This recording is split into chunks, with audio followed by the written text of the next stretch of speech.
มาวัดป่าวังน้ำเย็นเนาะค่ะมาเมืองเพิ่นอันสร้างพระนังเมืองค่ะนี่เดี๋ยวมามือนี่ได้อันนั่นหลายแล้วเด้ค่ะนี่เสียนพระนังเมืองค่ะนี่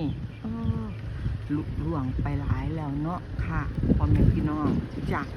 อันคันแล้วเสียนแล้วก็อันโตนี่ก็สีง่ายเพราะเป็นอย่างละค่ะพ่อแม่พี่น้องเพราะว่า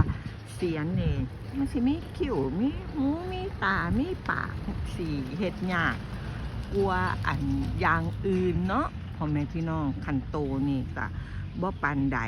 ค่ะเฮ็ดเสียนแล้วก็ซ้ำวันแล้วพ่อแม่พี่น้องอุ้ยไว้หลายเนาะป้ามาบ่กี่มือเองเด้ค่ะนี่จ้าอันนี้ก็แล้วไปต้องหลายแล้วพ่อแม่พี่น้อง